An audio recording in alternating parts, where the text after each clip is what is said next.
My Aunt Denise is 100% a mooch. My sister Denise is an alcoholic, a thief, and a liar. Things started to go downhill when Denise moved in with our parents. My sister stole my mom's jewelry and pawned it. It was $10,000 to buy back. Me living in the same house, I hold and hide my private possessions away from her. My parents are in their 80s. They don't need to be worrying about their daughter stealing from them. We had to install cameras in my parents' house. We caught Denise at 4 a.m. taking my mom's purse. We even had her on video bringing strangers into the house. My sister Denise drinks crazy amounts of alcohol. One time she was drunk and she had a TV fall on her. This behavior sounds like I'm describing a young woman, but my sister's 68 years old. My Aunt Denise is a complete hoarder. Denise's room is an absolute pigsty. You can barely see the floor. She has tissues covering her bed. She had moldy cheese and yogurt and all kinds of food in her bed. There are to-go containers stacked all around her room. There were dead maggots.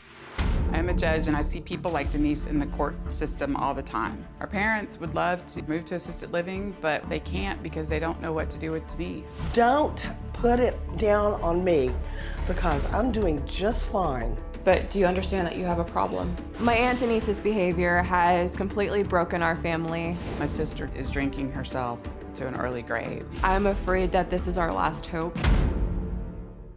Well, Alexis, Terry, good to meet you. Good to meet you. You just heard Denise say, I'm doing just fine. That's typical. I'm doing just fine. So she thinks, I mean, she's not working. She's got a place to stay. 3 hots in the cot. She's doing okay, right? She doesn't realize that she has a problem. Why are y'all allowing this? Well, why are your parents? Why are you guys? We got the tail wagging the dog here. This is like being lost in the forest. Yeah. And you say, okay, who's the most confused, disoriented, least capable person here? And Denise raised her hand and said, okay, we'll follow you. Well, and that's exactly what you're doing. I understand. a joke. We have wanted her honestly. out the whole 15 years, but my mother just can't kick her out until she has treatment, but she won't go to treatment, so we're in this circle. Alexis, you say she'll hide in her room for days. Yes, to the point to where I'm like, hopefully she's still alive. Has anyone heard from her? She does not come down, make any efforts to make herself present. She comes downstairs about 4 o'clock in the morning. She'll come down and get her, her food, take it up, doesn't take it back down. That's one of the boundaries that we set in our house: no food, no alcohol upstairs. Well, your boundaries are a joke. I mean, we're looking at her room. I know. What y'all have said since you got out here is everybody knows that what she's doing is not okay. Everybody knows that what she's doing is not in her best interest. It's not in your parents' best interest. And nobody is willing to do anything about it. So why are we here? I want to know if there's anything we haven't tried, and I also... You haven't tried anything. You come up with things. You drew up an eviction notice. Nothing happened. She's been told, here are the rules. She laughs at that. You do a behavioral contract. She laughs at that. You're right. She steals. She lies. She drinks. She violates all the house rules. Nothing happens. My Aunt Denise has always shown erratic behavior towards me.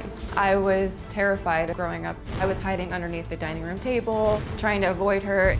My sister Denise is an alcoholic. Several years ago, I took her to the drugstore. She stole 2 little boxes of wine in her purse when I was with her, and I didn't even know it. When I realized that, I was so angry, and I took her to AA that day.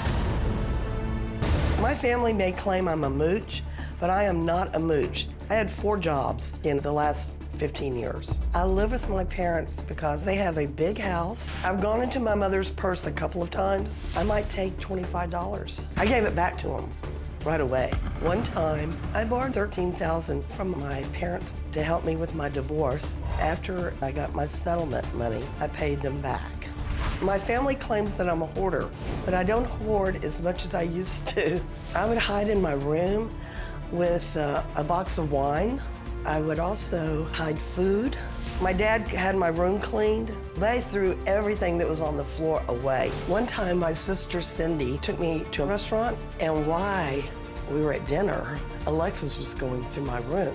I just felt violated. I don't have to drink every day. If I want to have a glass of wine, I'm gonna have a glass of wine. I don't get bombed out drunk.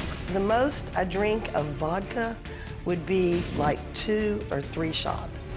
Terry is a good friend, but she's an attorney. She can be tough on you. My family is real concerned about me, but I want them to back off.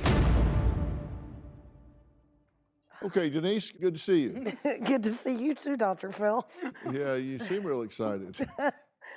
I was, Yeah. until I heard all that. Yeah. You say you're not a moocher. Do you have a job? I was a crossing guard for 5 years, and I Uh-huh. was a flight attendant for 20 years. Uh-huh. How long ago was that? It's been a while. Probably when Daniel was born. I worked till Your boys. 91 or so. Okay, well, this I got is hired in 73. 2021. I know. Are you paying rent? No, but I was buying groceries for the house. Where were you getting that money? I get $750 a month from Social Security and my pension. Okay, you've been living with your parents for 15 years. Yeah, probably. I don't know. Denise has told my team that she disagrees with many of Terry's claims about her, so I wanted to take a look at Terry's original email to me to see which claims Denise says are correct. So I pulled out key statements to come up on the big screen, and Denise, let's just let you take a look at these. She says, my sister, who is 68, Yeah. is a major mooch. So you say that's false. Not a major. You're not a major mooch. Okay. She moved in temporarily and has been living with my parents for 15 years. True or false? There were interruptions in that. We're just 15 looking at the years. facts here. Okay, well, it's true, but I left for 6 months and then I'd come back. Okay. They have recently served her eviction papers. Which I did not get. My mother handed it to me, and I looked at it, and she said, if you need to extend it, you can extend it. Well, you just said you didn't Well, I get mean, it. I got it, but I didn't read it. Well, I can't help that. I know. You got it, right? Right. Okay. We have video of her stealing money out of my parents' purse at 4 a.m. while they slept. No, I did not. That's false. Really? I think so, false. Yeah, show me the video. Okay. We'll show you the video right now. This was at 4 a.m. Okay. Going into your parents' bedroom in the middle of the night Oh, I was going to the bathroom in this hallway. with your mother's purse. No, that's not my mother's purse. And then you brought back not your mother's purse? Oh, I guess it is my mother's purse. Yeah, it seems to be. I didn't remember doing that. You were probably drunk. I wasn't drunk. No. I might have been intoxicated. Oh, we're going to play semantics. No, but okay, if you want, I was drunk, okay? Okay, so you did go in at 4 in the morning, Yes. get your mother's purse and steal money out of it. Yes. Her That- room is disgusting and causes bugs in the rest of the home. That is true, but it's changed. I changed it. This is July before the professional cleaning crew came in. Right. And So this is you're after. living like this and you say, I'm a mooch, No, but it wasn't not, good. I'm It a wa- porter, but no, not this was that not much. good. This was not good. I can't look at it anymore. Okay, then let's have a seat. My son, Daniel, he's got problems with alcohol. I've been with him when he's offering me drinks. The last time he had some in his truck. They're sparkling water, but spiked. And he asked me if I wanted one. I said yes. It's like two different sets of standards, one for him and one for me. I've recently heard that my mom has started to claim that I'm the alcoholic. I have a drink, but I'm also a responsible parent and have a job. I fight every day to make sure that I don't turn into what she's become. My mom has had an alcohol problem as long as I can remember. When I was growing up, she used to drink straight vodka in the kitchen. My brother and I had to fend for ourselves. When I was young, I caught my mom using cocaine. When she was a flight attendant, she tested positive for drugs and had to quit. The Denise that I've known for the last 20 years is a liar, delusional, and manipulative. She hasn't been a mom to me in a very long time. Almost every time I see my mom, she's drunk. I have 3 young, beautiful daughters. This past Christmas, she begged me to bring them over From the moment we arrived, I could tell that she was drunk. Her eyes were very squinty, she was slurring, she could barely stand up. My 5-year-old was scared to even talk to her. I told my wife we don't have to see my mom anymore unless she changes. My biggest fear is what's gonna happen to my mom when my grandparents pass away. I can't see this lasting much longer. I feel like I'm gonna get a call that she's dead. Well, Daniel, thank you for being here. You say this is kind of the last stop on the subway for you with your mother. She's either going to turn something around, she's going to get some traction, she's going to do something different, or you're done. Absolutely, absolutely. My mother, Denise, I love you, but Love you too. we haven't been on good terms in a long time, and I'm just done with it. I can't expose my kids who are getting old enough to recognize it. I can't do it anymore. And yes, I do have a drink, but I'm a responsible adult and know when to say no and know when to stop.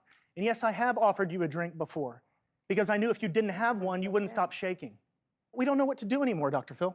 He's taken her to treatment many times. It lasts for a while, and then it's back to the same old, same old. Do you think that you're exploiting your parents? No, I haven't tried to ever exploit Do you my think parents. you're adding stress to their lives? I don't know. I think Alexis has a lot of stress too, but we're not talking about her. I think we all have stress in our life. This is the best I've seen her in a long time, and she puts on a good show. But let me tell you this, she has continually gotten worse and worse every single year. It's gotten to the point where she used to put it together for a few days a year to be able to be around the family events, weddings and things. In the last few years, that doesn't happen anymore. She can't even function enough to be at a wedding or things like that. Listen, I got to tell you guys, people ask me sometimes if I think problems are as simple as I make them out to be. I don't think problems are simple at all. I think oftentimes problems are very complex. They're very layered. It's the solutions that are simple. And this is not a complex situation. This isn't a close call about what to do. I could do this in a drive-by. I could just drive by and roll down the window and say, here's what to do. I mean, this is not a close call. It's just that y'all are so close to it that it apparently looks like a blur to you. It's like you're doing the drive-by. In 2009, my mother passed away from alcoholism and cirrhosis of the liver. Denise and my mom were inseparable. My mom was found passed away by Denise. I never have done For what your your mother support. did. I never take drugs. My mom didn't do drugs. She did Vicodins. You do anxiety the- pills with your alcohol. It's very frustrating that Denise still displays this issue with being an alcoholic, even despite the fact that her sister has died from alcoholism.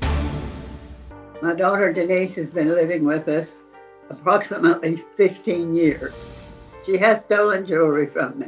I've lost my 25th anniversary ring and my mother's wedding rings. Terry and I had to go to the pawn shop. To the sum of $10,000, I bought those back. I have money in my purse. It's usually missing. That's why I have to hide my purse. Her bedroom has always been a mess. You could not see the floor. You could not see the bed. I have told her many times, don't take food upstairs, but she does. We even have to hide food from Denise. This is all the Christmas goodies. Denise does not pay rent. She does not pay utilities. We have given her thousands of dollars. I'm 87, be 88 next month. Joyce is 86. We're not going to be here much longer. And there's not going to be anybody here to look after her. Back in August, the decision was made. We need to give her an eviction notice. Nothing has ever come of it. Dr. Phil, can you help us help our daughter? Well, I certainly can. And joining me via Skype from Texas are Denise and Terry's parents, Tom and Joyce. Tom, Joyce, how are you today? Fine. We're okay, Dr. Phil. Thank you. I'm so proud to meet both of you. You're concerned about Denise, and you're concerned about what's going to happen to her when someday the two of you are gone, correct? Right. That's correct. I mean, she can't function. I mean, she can't go out into the world. I mean, I'm sorry, but she just can't. And I'm afraid for her to. She's actually stolen your jewelry and pawned it, and you lost some of your most treasured items, correct? That's correct. And then you guys had to go back and buy them back, right? Yep. Exactly. Yes. Well, we found some of the receipts that added up to $3,808.50. It's a lot of money, no matter what any way you look at it. And that's not everything. Those are 12 of the receipts that we found. You say, no, I've not exploited my parents. I'm not adding stress to their life. This was. Come on. I was in a very bad state. I had supported my ex-husband for 2 years. He owed me 60. I was depressed when I moved in with my Don't parents. care. I didn't have any money, and yes, I stole, but I was going to get it. My intention was pawn it, get some money, and then pay them, get it out, and give it back. Blah, blah, blah, blah, blah, blah, I know. blah. So what do you want me to say, Dr. Phil? I mean, I tried. I want you to acknowledge the fact that, yes, I have exploited my parents. I have stressed my parents. I've put pressure on them, and that needs to stop. That needs to change. And I've been trying to change. And I've been trying to do things around the house, like cook meals and things. That's and a lie. No. That's I a lie. cooked a big old That's a pot lie. of soup. I cooked pork chops. You are more of a burden. You are more of a burden than you do I cook said, meals I or tried, clean up. Daniel. I ask you, what have you done today? And you'll say, I've been downstairs cleaning. I call my grandma. She says, I haven't seen her in 2 days. It's the truth. You're Dr. not Phil. being honest with yourself and or everyone else. Okay. Didn't you recently just steal some food that they were hiding? I didn't steal the food. I turned the oven on, and they started. I didn't know the food was in there. Because they were hiding it from you. What are you putting under your arm? I don't know. That's so she thinks that they don't know that she's taking it upstairs. That's why it's being hid. But the camera's right there. But Well, that's not very appetizing. Let me be very, very clear here. And I say this to your parents, and I say it to you. I'm getting ready to tell you what's going on and what needs to happen here. okay. I can explain this to you. I can't understand it for you. You got to do that part on your own. Look, you don't like your life the way it is. I don't like it. I was going to be 69 years old, and I'm saying, what do I do with myself now? Yeah, exactly. And by the way, I'm not getting ready to send her to rehab. She's done that several times. That obviously doesn't work.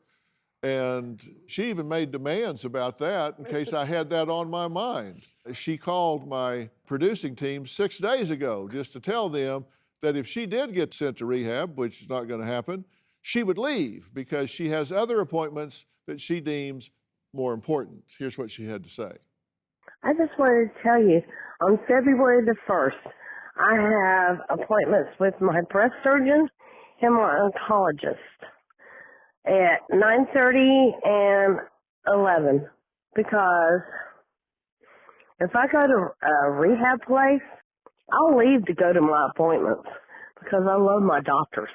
He's shaking his head no, but I have the appointment cards, and I have the phone Doesn't numbers. matter. Doesn't matter because I wouldn't waste that resource on you at this Okay. point. They may not learn from past behavior, but I do. So I'm not going to continue to do the same thing over and over and expect a different result. So that's not happening here. So let me tell you what does need to happen. Tom and Joyce, y'all are afraid that she's going to be homeless. And I understand that, but you need to understand that she already is homeless. She's just doing it in your home. And if she was even living in a shelter, she would have a higher standard of living than she does right now in your home, because when you look at this bedroom, when you look at this situation, circumstance she's living in, they would not enable her in that way. She would be required to do things that you don't even require her to do in your own home. They would be better stewards of her than you are being in your home, because cloaked as love, you are allowing her to self-destruct in order to make yourselves feel better. All of you have allowed her to continue to unravel and self-destruct because you don't want the anxiety of her being on the street and the guilt that you would experience if something bad happens and she dies on the street. Yes, So you're not doing this for her, you're doing it so you feel better. You need to impose some ironclad standards with her.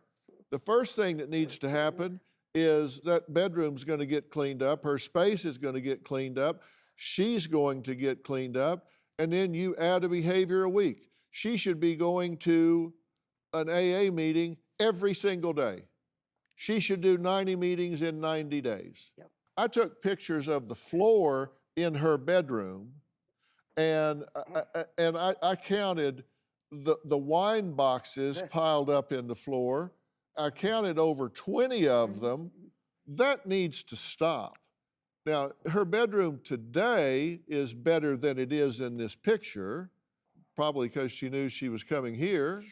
It's not by her doing. It was because the last time was the professional cleaners, but she's also been to AA, but then even her sponsor stopped picking her up because she was manipulative to them, I believe. But the only other thing is that any treatment has medicated her and released her, and they've never ever done a long-term counseling or help of any kind.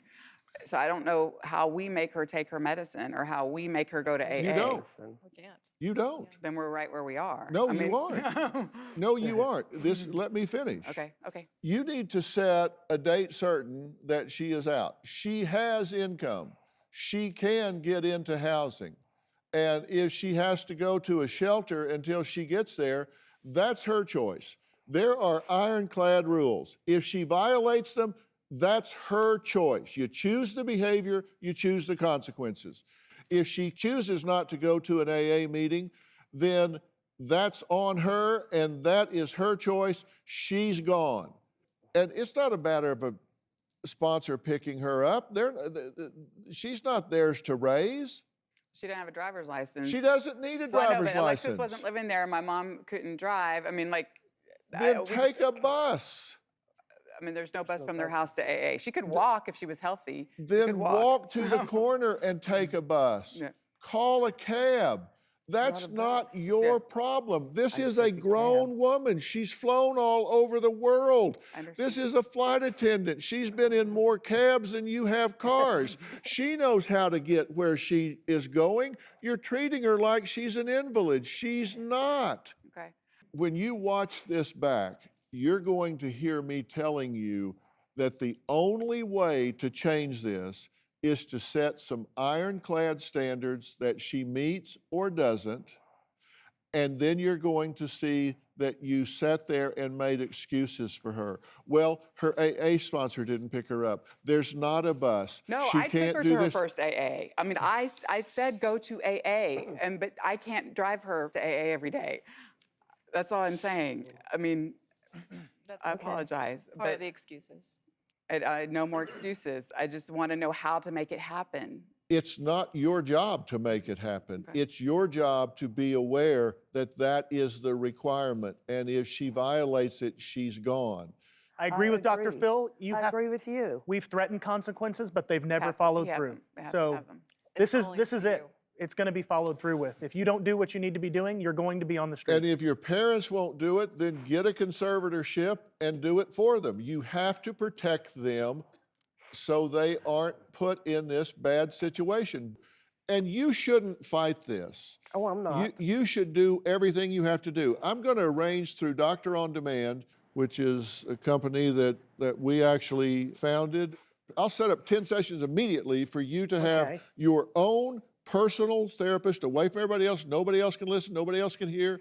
And you can talk about setting these goals, identifying the steps necessary to get there, to do the things that you want to do. Yeah, You need to get off the booze and get on your feet. I know. And you can't do that living in a hovel inside your parents' house. That's You're a right. I grown agree. woman. I agree with you. And stop walking all over your parents Okay. and pretending you don't. I will. I'll do better. I'm sorry, Mom and Dad. I'm really sorry. I'm so blessed to have you. And I appreciate we everything love you've you, done for and- me. she lives with her parents and She is 68 years old. her family claims she's a thief My sister stole my mom's jewelry and pawned it. and even swiped her mom's purse. False. Show me the video. This was at 4 a.m. going into your parents' bedroom in the middle of the night America's oldest moocher? I was going to the bathroom in the hallway. with your mother's purse. Next, Dr. Phil. Check your local listings. You just hit me in the face while I'm sleeping, you bitch. My 14-year-old son, Michael, is pretty much terrorizing our life and our family. You move. What the was wrong with you? Move, pervert. I am a prisoner in my own home. When you attack me, I'm not attacking you. you are. Don't touch me. It has gotten physical to a point where he's taken swings at me in the past. Do not hit me again. Stop! He is very hostile and aggressive towards me. I'm gonna break everything. He physically comes after me. Are you kidding me? You literally just threw this stick at me in my car. Could be something so simple as just repeatedly hitting me with a pillow. Get out! You need to go to school. I said stop. Stop it. I am becoming more and more afraid of Michael. When I came into Michael's life, he was 4 years old. I never tried to be his dad. The last 2 years have gotten really bad. He's punched multiple holes in the wall. He does call me names. I'm a badass, a bitch. If I ask him to clean his room, he'll tell me I'm not cleaning my room. At the beginning of Michael's life, his father, Bryant, was not involved. When Michael was 9 years old, his dad petitioned the court for custody. At that time, Michael did not have a relationship with his dad. Michael's father told Michael he could threaten us with CPS. It's not right at all. About 1.5 years ago, Michael's dad committed suicide, and that destroyed Michael's life. That is when the anger and the physical aggression started to come out in Michael. Don't touch me. Don't touch. Ow! We have called 911 for safety reasons and sent him to the hospital. I feel like I've lost total control of this situation.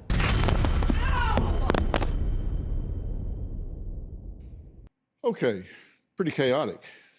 Yes, it's extremely chaotic. What do you think your primary mission is as a mother?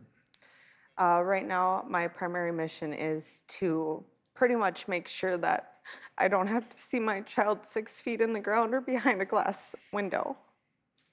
So you're doing damage control. Yeah, we're trying to, pretty much we're on the road of just trying to survive. We're pretty much walking on glass and it's cracking and pretty much almost falling out from underneath us. Alex, you've been in Michael's life since he was 4 or 5, right?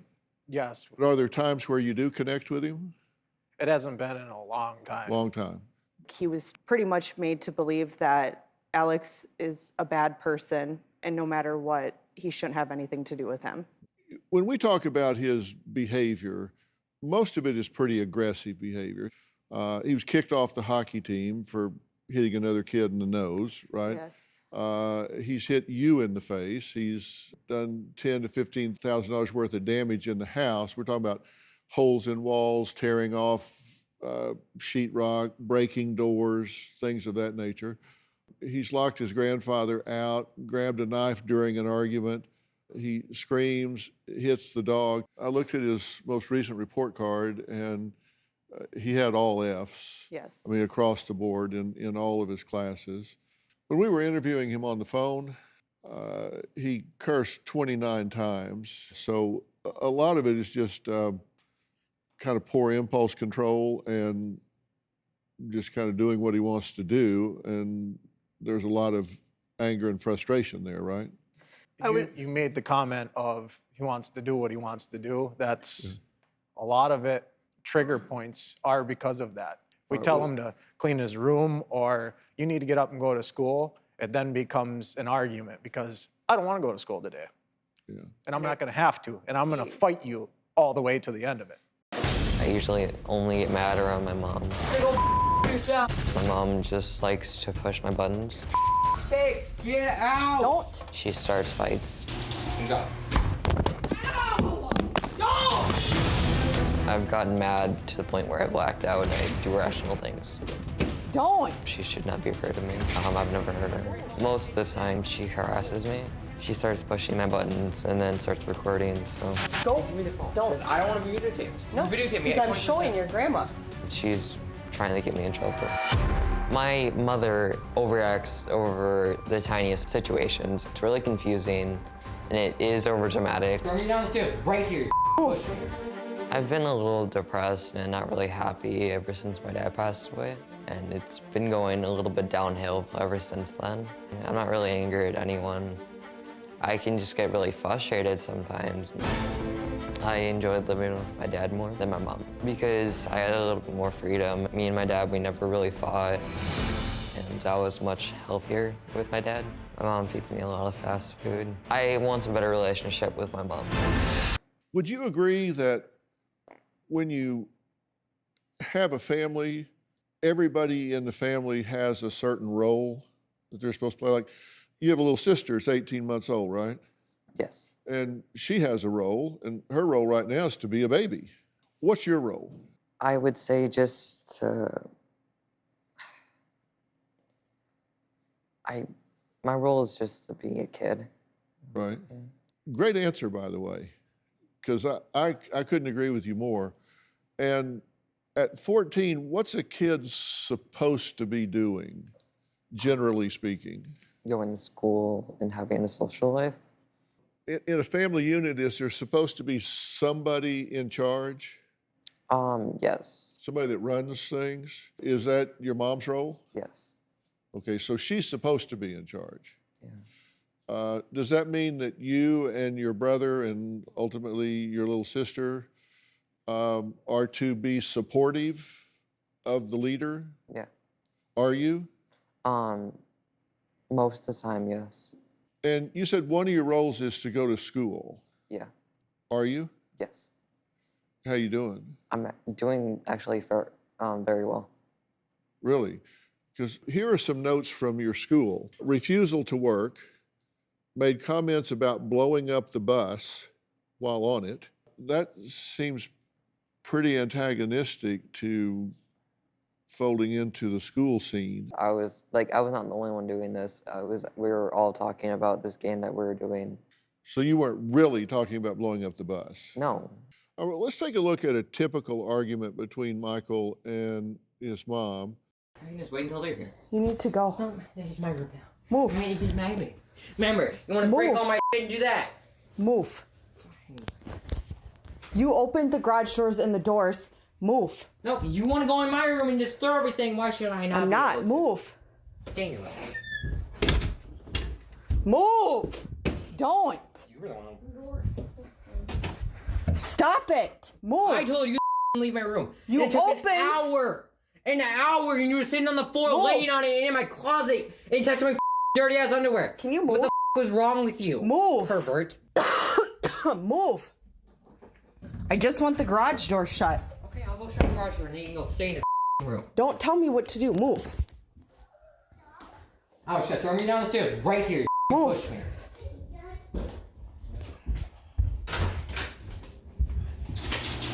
Go. Okay, Michael, you found that hard to watch. Why?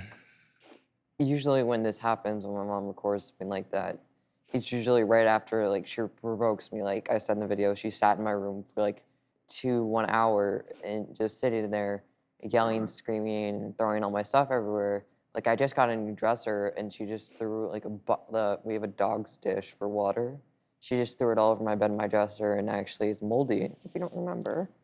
Now. Well, hang on a second. Now, I want an honest response here. Seriously. Is that true? Had you been in combat with him preceding that video? No. So he's just totally lying. I would say yes. Michael does not respect me. He says things like, "You're not my real dad. I don't have to listen to you." He's called me worthless, fat, lazy, ass, you name it. He's pretty much called me it.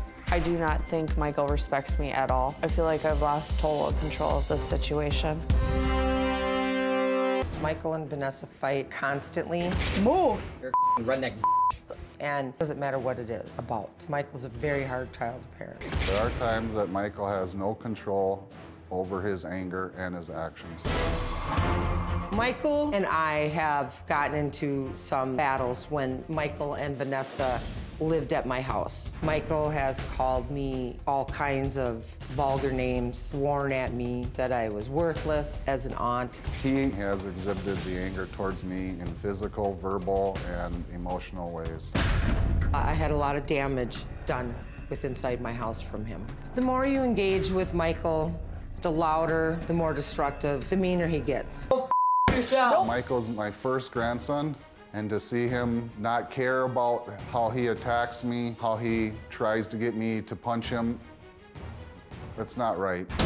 Michael has the tendency to exaggerate the truth. Michael has gone to school and told his teachers that Vanessa or Alex are abusing him, which is not true. I don't understand or know where he gets these lies.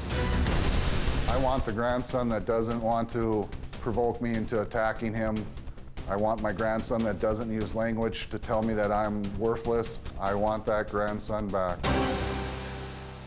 What's y'all's theory about why Michael's on this path? Honestly, I don't think he knows why he's on this path. I think that through actions outside of his own, people have given him examples. I'll use the custody battle to where the father belittled the mother, and the mother wasn't worth anything. And he's just taken that same step to where, just like his father said, she isn't worth anything. You don't have to listen to her. He's now uses that. Could I say? Please. They said that my father mistreated my mother, and I would say that's true, but also my mother did the same thing to my father.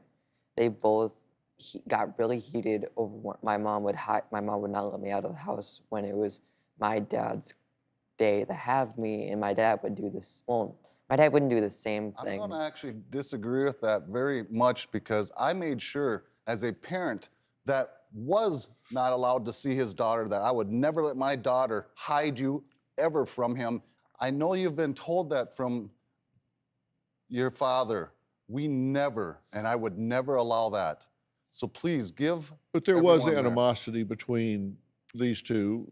I would say that there was a little bit of confrontation, and I feel like it always came off that I felt like I was trying to defend myself from a story. When I would go with Vanessa and pick Michael up, we couldn't go in his father's driveway. We had to sit out away. They would literally call the cops and try to have you arrested for trespassing. Yes. You know you did. You would come up to my grandparents and you would yell, swear, and so would my mother, and so would my other grandfather. No.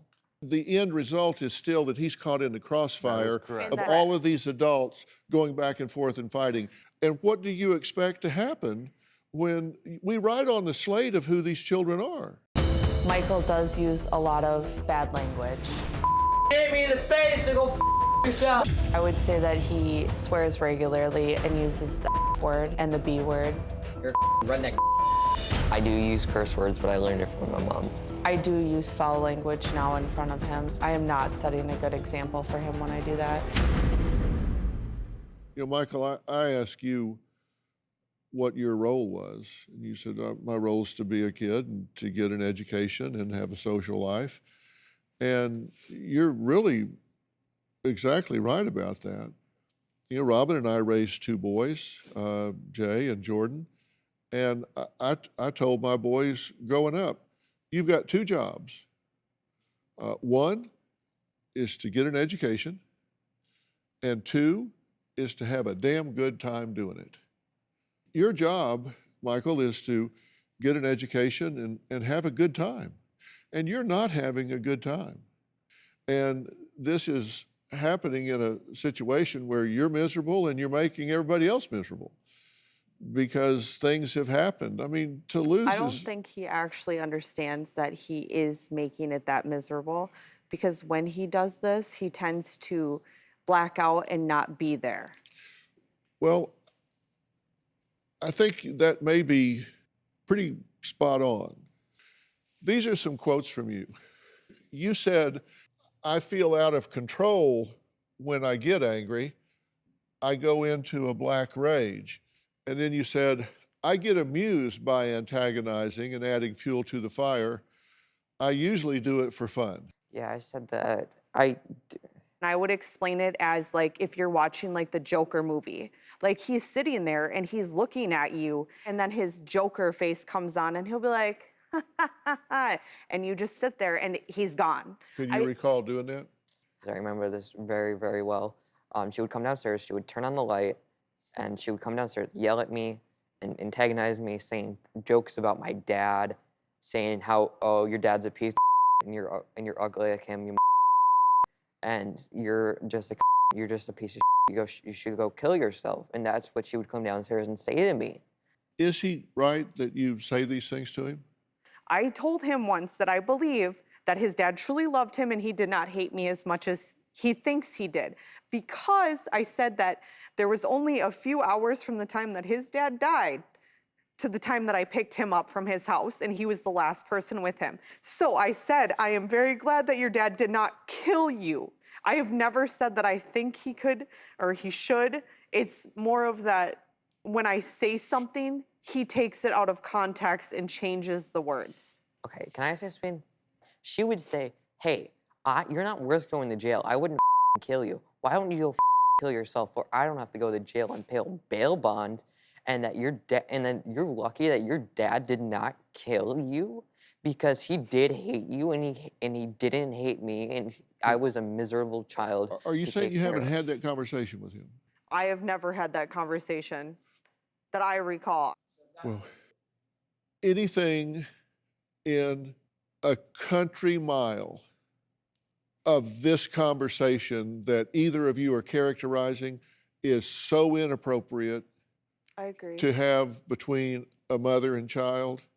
It is so off the chart. It is so... Well, the reason why There is no reason. Can I give a few examples? We'll be right back. There are times that my children have seen me argue with Michael. We are not successful at shielding them from the confrontation. My 2-year-old is seeing a life or death battle with my 14-year-old son, and she's extremely scared. Don't touch me! Why is your phone over there? No! Go! Now! I am extremely nervous that I'm failing as a mother. Michael, I want to appeal to your greed. I want to appeal to your greed because I think we talked about roles, and I think there are roles in life too. We go through phases. And one thing I know about teenagers is they want what they want when they want it, and they want it right now.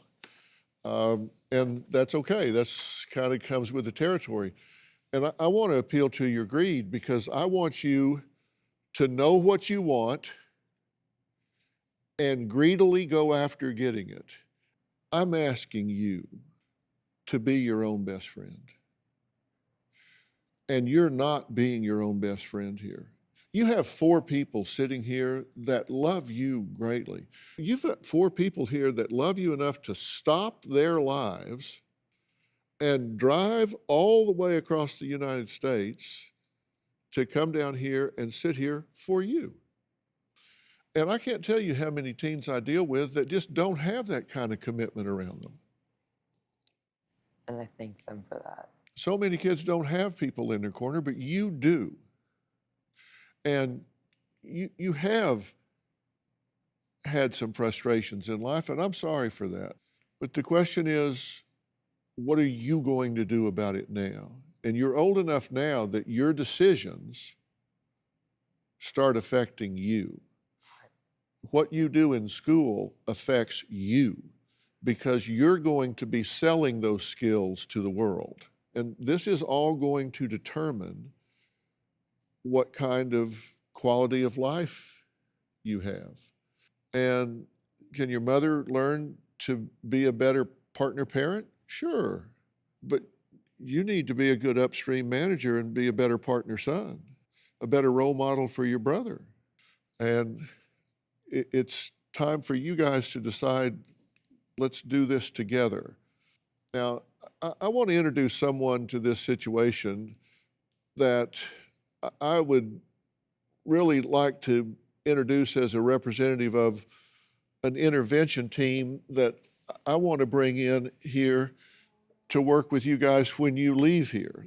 I want to introduce Erin Pash. Now, Erin is the co-founder of Ellie Family Services. She's a marriage and family therapist, and she is considered an expert in relationships. And she's joining us now virtually. Erin, are you there? I'm here. Hi, Dr. Phil. Hello, everyone. Erin, thank you so much for joining us. Talk to us about what you guys envision from Ellie and everything that you have in mind here. At Ellie, what makes us really unique is our creative approach to working with complex family dynamics. So what we will plan to do is create a team of people who can both help address individual traumas that are contributing to the chaos, and make sure that everybody feels like they're getting individual support in the process of working through some of this really deep family stuff. Well, Erin, that makes perfect sense. And kids this age should be full of joy. The house should be full of joy. And if everybody can lean into this and work at it together, I think you're on the cusp of some major changes here.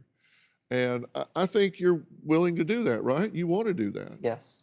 Is this something that you're willing to lean into and take this help? I am willing to take any help that I can get. Christopher, what do you think about what we're saying? I hope he buys in because I know we're going to try. And if he'll buy in and follow through and with support, I'd love to be back here in a year or two and show a great success. What he's saying is exactly right. And it's up to you. You choose the life you want. And it's there for the taking. It's there for the taking. And I'm putting my faith and confidence in you, so I believe in you. Don't let me down. Yeah, and I thank you for that. All right. His family claims he's challenging, I need to go to school. Get out! Don't touch me. misunderstood, So you weren't really talking about blowing up the bus? No. and who's to blame. He shoved me. How could he shove you into it if you weren't in there? I was in there. You just said you weren't. New Dr. Phil. Check your local listings. One thing, I want people to understand, is this journey that you're on is by no means a success-only journey. Yes. When you're in a rehab setting, the entire environment is set up to support you. Yes. And then when you get out, the world is there. You have all the triggers that were there before. You have the frustrations that were there before. And every day is not going to be a 5-star day. And in full disclosure, and you were very honest with us about this, it hasn't been a success-only journey for you. You said, you talked about on your tape that you've had some days where you lost your temper. You have smoked some marijuana. You have had a beer, which I hate to hear either of those two things. But the fact that you're transparent about all of this, that you're able to give it a voice, talk about it, and keep it on your to-do list is important. Your estimation is you're immensely better. You have coping skills that you can rely on, but you're a work in progress, true? Yes. All right, and I think that's important. My sister, Alyssa, is a hypocrite. She smokes weed at night, but yet she's gonna get mad at me for having a slip. Yeah, hit it. Alyssa has blamed me for her weed habit. What kind of strain is that anyways? The good kind.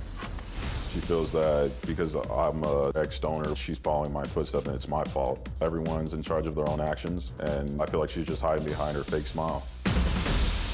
Nothing has changed since we were on the show. My brother Ryan is still a monster. Ryan is still addicted to marijuana, and Ryan smokes more than before. Ryan says he only takes a puff of marijuana, but that's not true. Ryan can smoke about 4 joints a day. Me smoking weed shouldn't be a trigger to Ryan. I like to smoke by myself late at night because Ryan will make me smoke even more than I want to.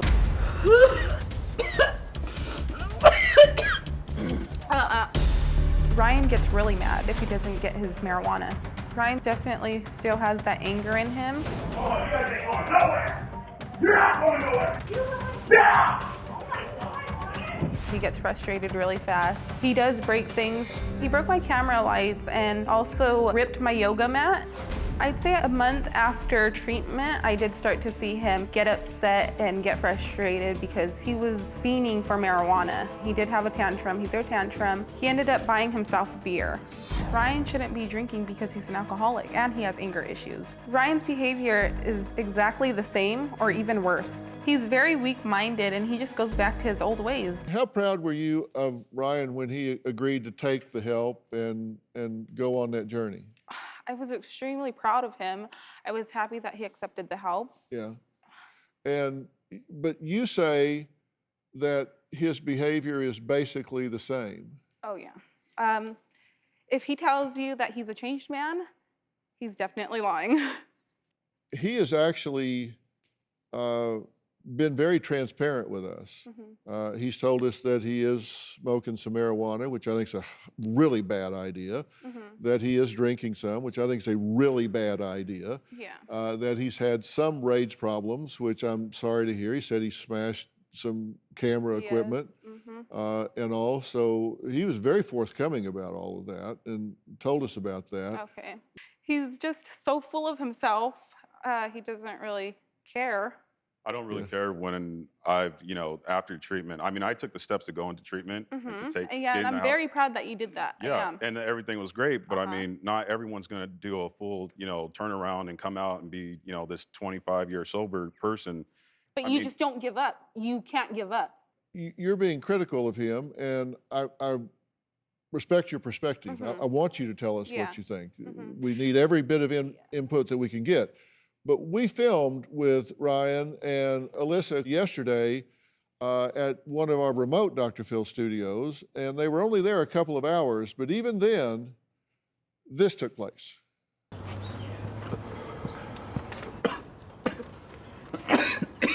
Why does it do that? Ryan? Does it work? You gotta mess with it. All right, okay, I got it.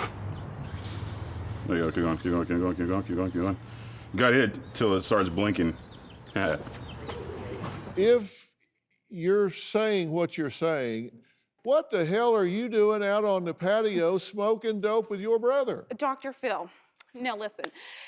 If I deny his marijuana, if I deny him, he will get upset and he'll treat me different and he'll just give me attitudes and make it uncomfortable for me. You heard me say, him smoking marijuana at all, bad idea. Yes. Him drinking it all, bad idea. Sobriety is not hard to define, right? Right. You're either using or you're not, you're drinking or you're not. And I've said to you, this isn't a success-only journey. And I meet people where they are. If you're smoking marijuana, you should not be. I've said that clearly. If you're drinking, you should not be. I've said that clearly. And if that's what you're doing, then that tells me you need to step up your after-program activity. You have worked too hard and sacrificed too much and come too far to get on that slippery slope and slide back down into that very dark place. I got home and, I stuck with my sponsor, great sponsor, by the way. And yeah, I did take a hit. I slipped, you know what I mean? So ever since then I stopped. Then I started working again. What you're saying is life gets in the way. It does. Because what I was saying is when you're in rehab, everything is designed to support you, right? Right. So it's not easy in rehab. Rehab is a lot of hard work. It is damn hard work. But the environment is set up to support your sobriety. Right. But what you have to do is raise your hand. Temptation is here, and I'm caving to it. And I have an awareness now, but I need more support than I'm getting because I'm in this with you, ride or die, man. And if we need to rally troops, if we need to get around you, you have come too far and worked too hard to let you spin off. I want your life to be better for real forever. And if that means there's more work to be done, then let's do more work. I want you 5 years from now, 10 years from now, 15 years from now, to be clean, sober, under control, with these things entrenched into who you are. And if you come out and hit a rough patch out of rehab, then okay, we work at it. We deal with reality. I meet you where you are and we deal with reality. Yeah. This isn't Pollyanna time. I get it. You know, it's just when you're out of treatment, I left, right? And you know, I'm supposed to hold my own out treatment, which is, you know, I'm 27 now. And I should have been doing this a long time ago, but you know, life happens. And right after, you know, like I said before, I had none of this. Now, you know, I'm working hard, and that's my main goal, is to work hard, make money, get myself out there, help my parents any way I can. They all treat me different because of my slip. No. You know, you can't be 100% That's sober not it. after That's treatment. not it. We treat you different. I tried. Okay. I'm You know what? trying. I think You know the what I only mean? one who babies you is mom. But you know what? It's not acceptable. Your behavior is not acceptable. It's affecting me. It makes me shake. It makes me sad. It makes me depressed, Dr. Phil. I can't take him Can I comment on something you said? You said 2 words in there that I want to address, really, really important. You said, when you get out, you're supposed to be perfect, and you should do this, that, and the other. There's no supposed to and there's no should. You do the best you can with what you have, and if you need help, you've got to learn to raise your hand. And what I'm telling you is, I was here for you that day, I'm here for you today. You are a work in progress, and the fact that you were transparent with us, and you told us it hasn't been perfect, it hasn't been a success-only journey, and you're willing to come back here and sit here and talk about the good and the bad, tells me your heart's in the right place, and we'll do what we need to continue to get you help and support. My best friend Heather is in one of the most toxic relationships I've ever witnessed in my entire life. Shut up! Shut your mouth! He has choked me, grabbed me by my hair, dragged me on the floor, threw me against the wall. I get home to this. Look at my out! You said he's too obsessed with me to kill me. What do you mean by that? I just think he loves me too much that he'd actually do anything really bad to me. And what do you call bad? He's never beat me up. Has he dragged you by the hair, stripped you naked, and poured water all over you? Yes. Heather constantly pokes me until I explode. You got so you got nothing. No, I'm not. She used to put her hands on me, closed fists, open hands. I put my hands around her throat. I didn't squeeze, but part of me wanted to. What happened Thanksgiving of 2016? He was speeding, and I wanted to get out of the car, and he grabbed my face, and he bit it. Why'd you bite her? Because I wasn't gonna hit her. You admit that you've put your hands around her neck. You admit that you've bit her on the face. There is no excuse for ever putting your hands on a woman in anger. You have a rage problem. You need to get out of this relationship. You need to move on, or you're going to wind up in a penitentiary and you're going to hurt her and ruin your life. It's not what I want, but sometimes what you want and what you need are 2 different things. I've asked Robin to join us. Is Heather in an abusive relationship? Not a close call. Actually, in the 20 years that Philip has been doing this show, I have to say, he clicked off every example. Do you think you're being abused? I don't look at him as an abuser. I believe you need to get out of this relationship right now. I'm telling you, you're in danger. Do you believe me? I don't think it's that bad. I feel like it's came off way worse than it really is. He would never do that. I didn't want him to come off as a monster on TV, and I feel like that's exactly what happened. Well, after the show, it looked unlikely that Heather was going to be able to follow through with what at least I felt like she needed to do and get away from Colin, get away safely. 3 months later, here's what's happening now. Colin and I are no longer together and we aren't speaking to each other. We decided that we needed to separate. After the show, I had no patience for how he treated me.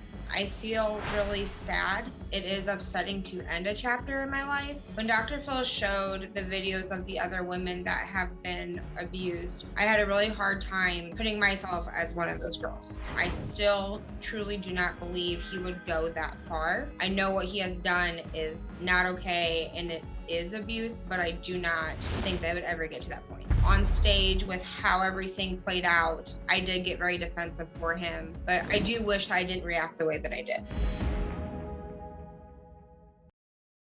Well, Heather is joining us virtually. Heather, when you were here, I was of the opinion, Robin was of the opinion, as a strong advocate in the fight against domestic violence, that you were in danger and that we felt it important for you to know that and take protective action. And, you know, I don't make decisions for people. I can just tell you what I think. And I wasn't sure what you were going to do once you left here. So when we got home, we did meet up and we talked.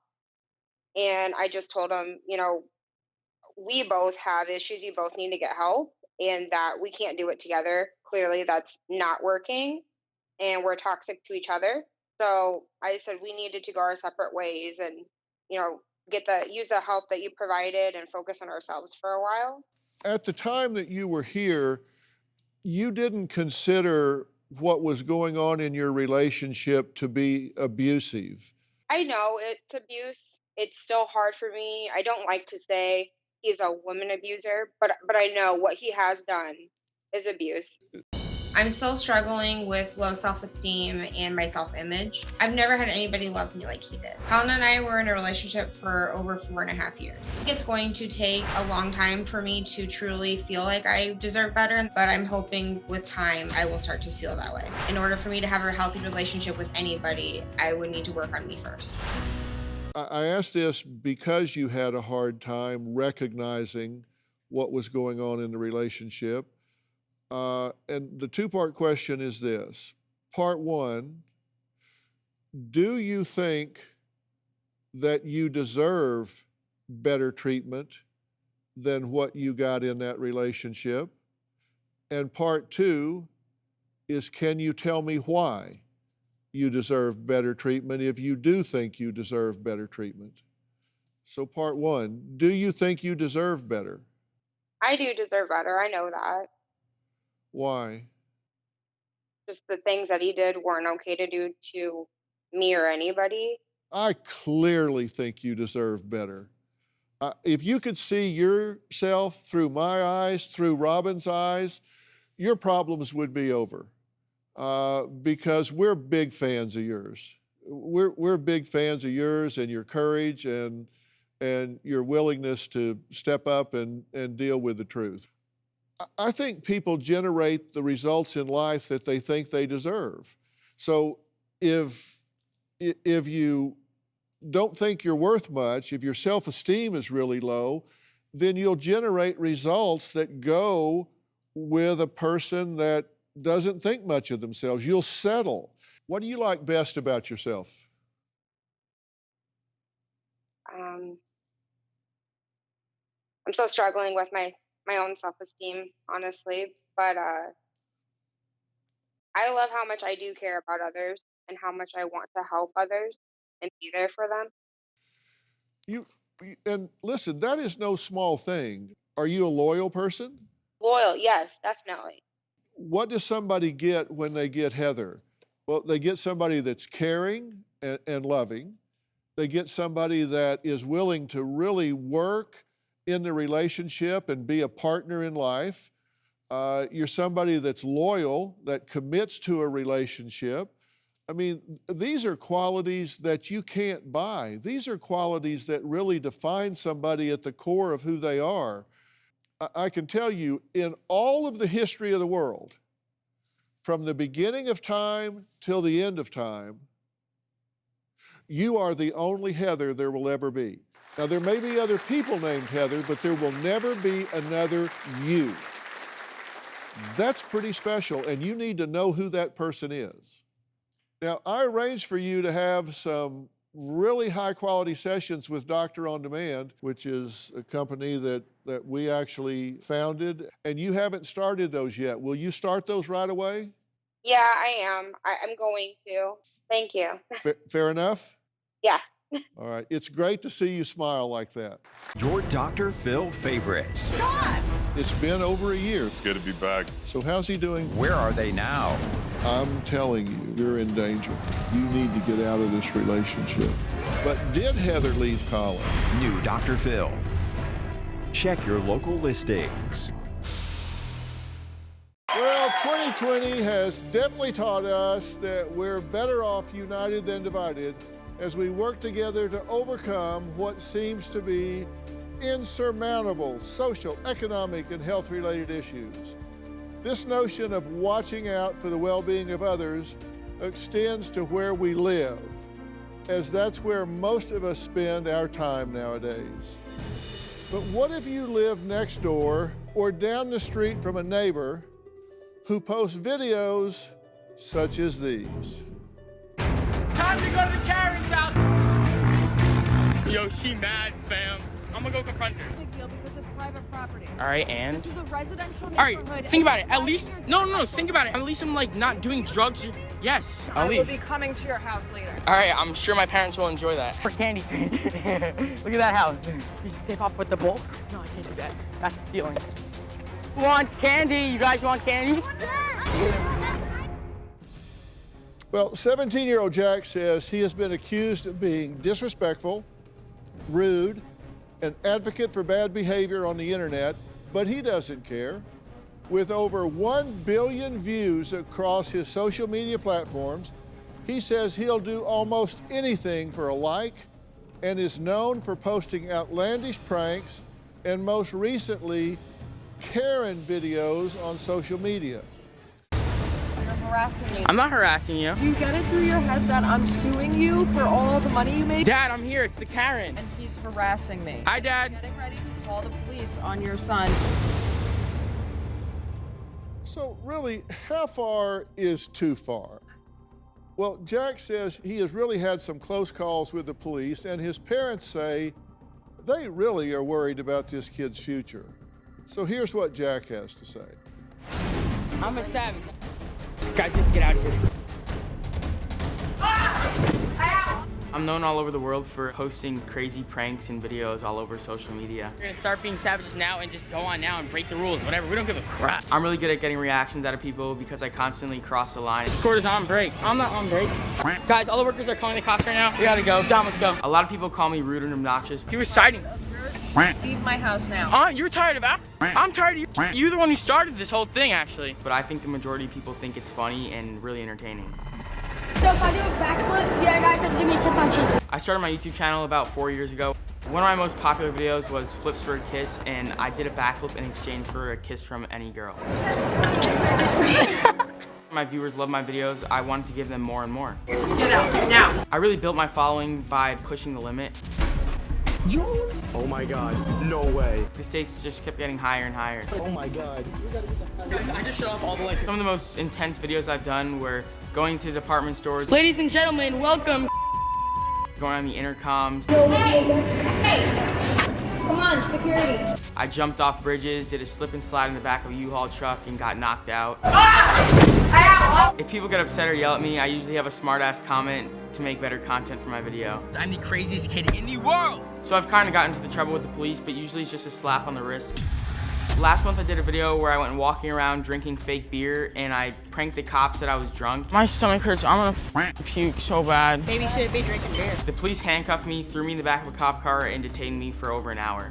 The police contacted my dad, and my dad tried to talk them out of it and explain that it was my job, and they kind of just eventually let me go. What's going on? Not funny anymore, right? But looking back on it, it was extremely worth it because I got a great video and never went to jail. Sure, I have my share of haters, but honestly, I think my pranks are completely harmless and just for entertainment purposes. Don't hang like that, Jack. I'm pretty much doing what every other teenager does, except I'm filming it. My feeling is like, if you don't like what I'm doing, just don't watch it. Dr. Phil, my question for you is, what would you do if you were in my shoes? Would you continue doing what I'm doing, or would you tone it down?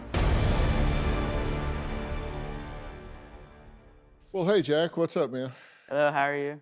All right. So this is something you've been doing for how long? About 4 years now. About 4 years? Yeah. So why'd you start doing this instead of something else? I mean, I was like bored, and I feel like everybody starts like a YouTube channel like at some point in their life. Like everybody has like a dream to become a YouTuber. And this is big business for you, right? Yeah.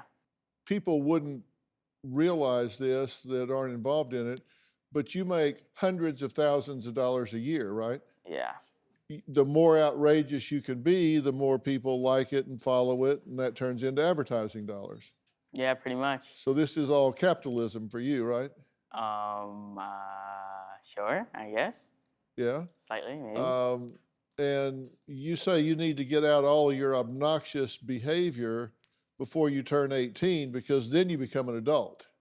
Yeah, that's true. And then your accountability gets to be a lot higher, right? Yeah, that's the problem, yeah. Yeah. Are you worried about getting in trouble with the law criminally?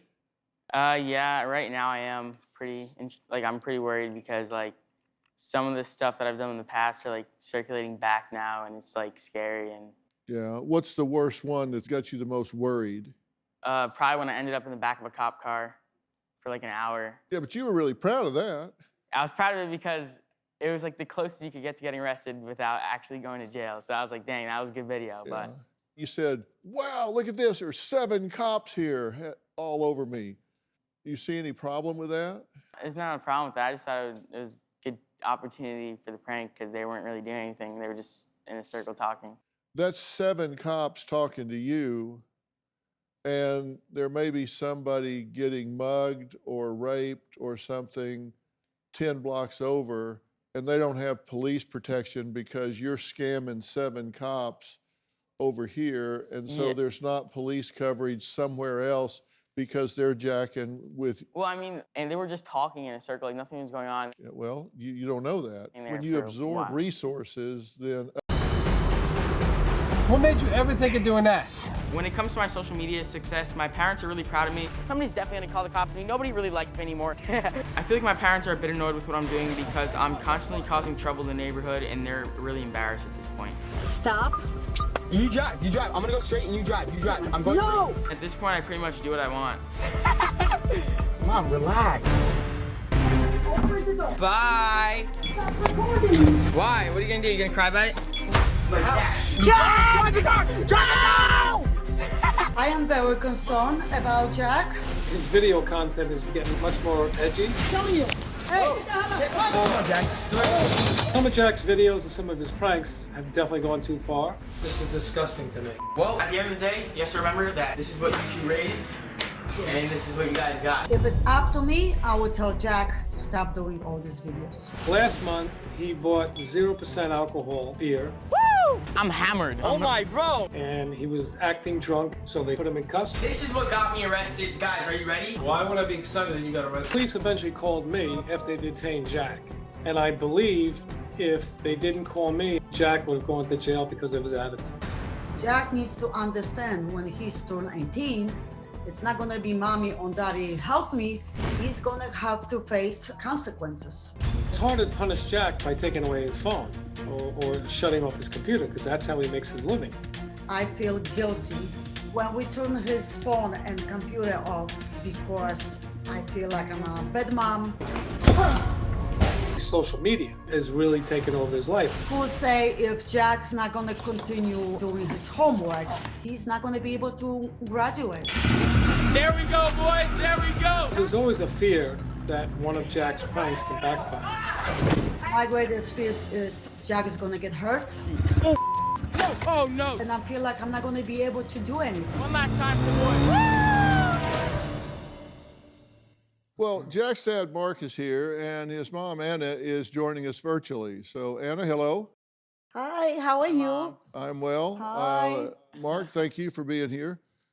You kind of endorse what he's doing, or at least go along with it, right?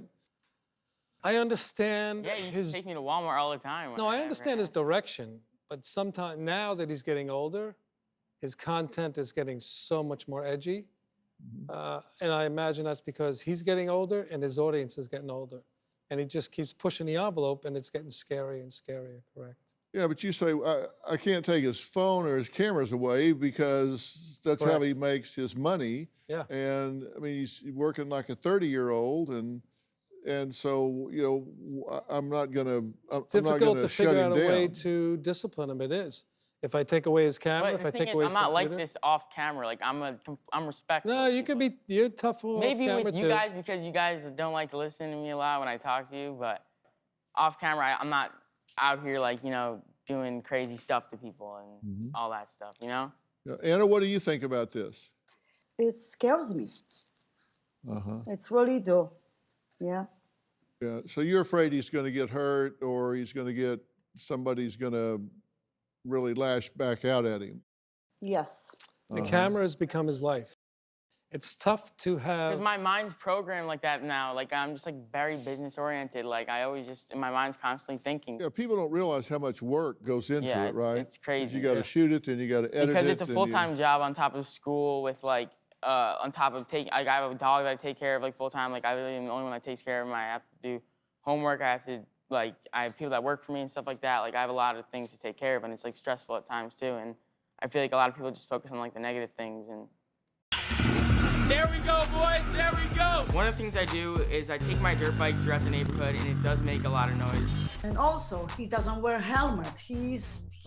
I feel like he's always put his life in risk.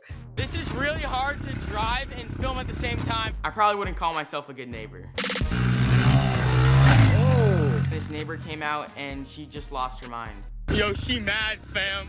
I'm gonna go confront her. She's still yelling.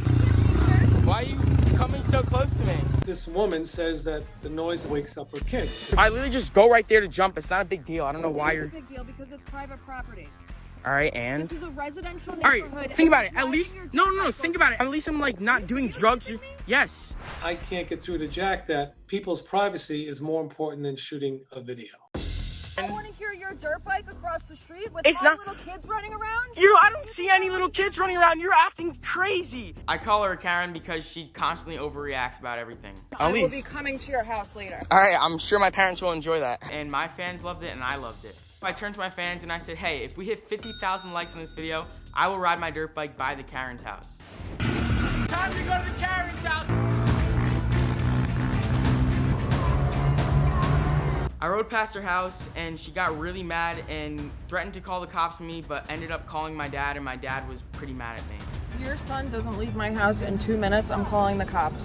It's embarrassing. She's asked him very kindly to stop. She's been to our house to complain about it. He's disturbing the neighborhood. I'm not disturbing the neighborhood, Dad. First of all, I'm riding in one spot. In my opinion, Jack should grow up and be adult.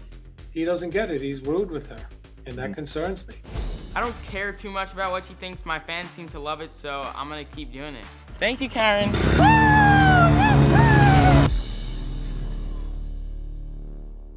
Okay, you object to that, right? I do. And Anna, you object to it, right? Okay, and you said why? She came out on me first. I was just riding my dirt bike and she came screaming at me when she should have been nice off the bat. Like, I'm sure we can all agree on that. Okay, and you don't think you've been disrespectful to her? I wasn't the one who started it, really, so.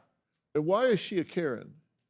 Because she just exaggerates everything. Like, the first time she started talking to me, she started, like, screaming at me. Didn't even give me a chance to, like, say I'm sorry or anything. Like, if she was respectful, I would have went right to, like, I would have been like, sorry, I'll never ride here. Are you kidding me? I watched the video, and you said 50,000 likes, and I'll go down there and do it again. She came to my house 4 or 5 times. Well, there's actually a definition of a Karen, and it's in the dictionary, and it says obnoxious, angry, entitled, often racist, middle-aged white woman who uses her privilege to get her way or police others' behaviors. He sounds like her, huh? Is she racist? No, I'm not saying racist, but maybe anything besides racist. Entitled, obnoxious. Some of the things you do, I got no problem with. I mean, come on, more power to you. But when you start targeting one person repeatedly, it shows me the fact that you're being a bully and that you don't show respect to women.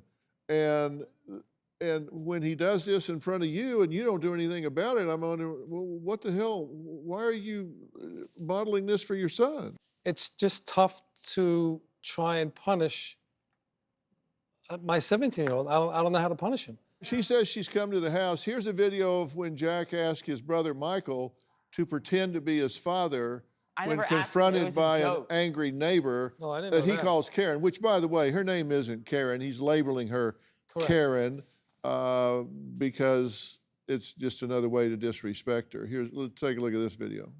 Guys, the Karen is back. Hello, ma'am. Where are your parents? They're not home. They actually have a life. Karen. When will your parents be home? They're at work. They're gonna be home in. When? What time will your parents? My mom's not gonna be home for a couple hours. My dad. What is a couple hours from now? I can call my dad. He can come right now. You're a disrespectful little boy. You know that? You're a disrespectful I'm not little disrespectful. Like, how am I supposed to have fun? What do you recommend I do? Not drive your dirt bike in a residential area. I can call them right now. Oh my God, I can't believe you're a real person. All right, I'll call him right now and you can wait. I'll call him, Karen. I'll call him. Michael. Yo, Mike. I come say hi. I'll be like, this is my dad. I'll be like, this is Daddy, bro. Daddy's here. I can't believe this is real. Oh my God, the boy got the clear glasses. My dad's home. You can come. Come on, Karen. My dad's home. This is Daddy, Karen. This is Daddy. Like, you are such You're taking time out of your day. Kid. You're taking time out of your day to yell at me for riding a dirt bike. Both of you are disrespectful. So call your father right now, and I'm going to sit and wait in my car until he gets here. When God gives you these opportunities, take them, milk out of them, and just rile her up as much as possible, and little does she know she's giving me what I want. So rattle her up as much as possible, and then label her a Karen. You know why she didn't call the police? Because she wanted to yell at Because me. we've talked to her. Uh-huh. Because she didn't want to get you in trouble. Oh my God, I'm sorry, but that's like, because there's nothing they could do. Like, it's not her property. There's not, like, she's obviously saying that for the camera. Like, I'm sorry, but it's pretty obvious.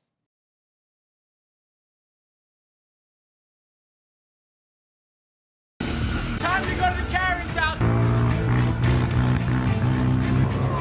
There's one neighbor that's really upset with Jack, with him riding the motorcycle. Is there a problem? No. You're harassing me. I'm not harassing you. This Karen has threatened to call the cops on me and sue me and do a bunch of other things. Thank you, Karen. Now, my next guest is a neighbor who says she's being harassed by Jack. Rachel joins us via phone from New York. Rachel, how you doing? I'm good. How are you? Well, I'm well, and thank you for joining us. And I'm sorry that you've been harassed in this way. What do you have to say about this? You know, I think that he should be grateful that I haven't gotten arrested. I haven't gotten a restraining order against him. You know, I don't think he realizes that the consequences could be a lot worse than what they have been. I mean, I understand that, you know, he's doing this for YouTube and his friends and whatever, but, you know, there comes a time where it really starts to affect someone else's life, and I think that he just really needs to realize that. Right. So enough's enough and too much is too much, right? Exactly. There's two sides to every story, and I think you guys are kind of focusing just on her side, but... Have you ever apologized to Rachel? I'm 100% willing to apologize to her right now. Rachel, I am sorry for riding my dirt bike by her house, but I also could have posted her face on the internet also because I wasn't on her property or anything like that. I'm looking for the apology in there. Oh, I'm just saying like my side of the story as well because I'm just saying, like you said, she could have called the cops on me also, but I could have put her face out on the internet, but I chose not to do that because I don't want it to have effect on her life either. So I'm just saying. I don't think that he knows how to give someone a genuine apology. Okay, but how would I word it? I'm trying my best here. I don't know how to word it. You should be acknowledging my feelings. That's what an apology is about, not the facts, not the actions that you committed to get me to this point. You should be, I'm sorry that I inflicted these emotions on you and I interfered with your life and your family and I wasted your time, and that's what you should be sorry for, not what you did on the videos to get YouTube views. I'm sorry for disrespecting you. Rachel, could I bring Jack to your house one day to apologize? Yeah, I'm down. I'll bring you a gift basket and some toys for your kids. How about that? That I'd like to do. Yeah, I'll take him on a shopping spree. It's not about I'm not saying it's not. Giving You guys are somebody just gifts constantly to trying. I'm trying to be apologize. nice. It's about being genuine. Oh I my get God, that. I'm being attacked for everything. I feel like. I know. And then It was just hard to put you into play words the on the spot. victim and say, I'm getting picked on here, I'm getting picked on here, but you don't mind But picking I was on trying my other best, people. and everybody was just picking on me for like everything I do, you know? But like, all right, I'm used to it. Whatever. Well, Rachel, I certainly don't perceive you as being a Karen, and I think you've been very gracious to not call the police on him, and you didn't because obviously she didn't. You're a mom, and so you had some compassion here. And thank you for weighing in today and giving Jack an opportunity to speak to you. Thank you. Oh my gosh, she's coming. Look out, look out, look out. Jackie! Hi, Mike. Phil. Hi, Mike. Okay, Jack, that's enough, Jack! Michael! Jack! Hey! Stop! Michael, stop! You're scaring me. Stop! Oh, stop! Ah! Okay, Michael, I promise you, it's done. It's done. Okay, Michael, I promise you, it's I'm gonna done. smash It's done. this camera. Michael! Don't touch my camera. Stop. Don't touch me. Michael, Jack! Michael, stop! Stop! Film right now. Stop! Okay, run away. Can you shut up? Please. Yeah, I said shut up. Don't break it. Well, Jack's older brother, Michael, joins us now. He believes Jack pushes his pranks too far. Michael, thanks for joining us. Yo, looking thank you back for on it, it having was me. funny though. Come on, that was great. You popped me like 3 times in the face. I think that was great content. I mean, I deserved it.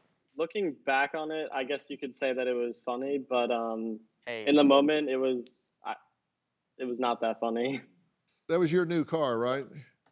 Daddy bought it. Yeah, and also I thought he was gonna crash or something, and also I think he was just trying. If I crashed a car, I would buy a new one. Let's be real. No worries. I'm talking to your brother, and you're interrupting. You're right. Yeah, go ahead, Michael. That probably wasn't the worst thing we've done. I mean, I don't know if you saw the video of me quitting my job. He like paid me to quit my job.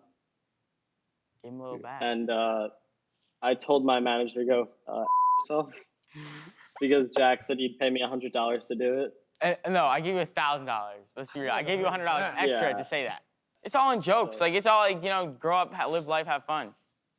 I know a lot of internet influencers that have lots and lots of followers in the tens of millions, and they do a lot of comedy and a lot of jokes, but they're always successful when the joke's on them. Yeah. They're very creative about doing things where the joke's on them, so it's not at someone else's expense. You can do a lot of different things that don't have the downside, but have the upside if you just challenge yourself to do things at a different level. You know, your question for me was, you know, do I think what you're doing is okay or whatever? Yeah. I think you're energetic, and I think you're a hard worker. I think if you would morph things into being more creative and... I think they're so creative. No one's ever done those types of stuff. Okay, we're done here. I'm sorry. I'm trying to give him some advice, and he wants to talk rather Jack, than listen. don't interrupt him again. He's very hard to please. get along with. I'm sorry. Jack, He's could gonna you give him upset when I another talk. chance? Jack, please don't interrupt I was anymore. just trying to be nice. Let Dr. Phil speak. You're not being No, nice. I've You're tried interrupting. several times to give him some advice that I've gotten from having consulted with several internet influencers that are 10 times the size that he is on the Correct. internet, and universally they gave me the same advice to pass on to him, but he wants to interrupt and argue. So, you know, you can lead a horse to water, but you can't make him float on his back. So I'm done here. Jack, so how can we de-stress during these rather stressful times? We'll talk about that next.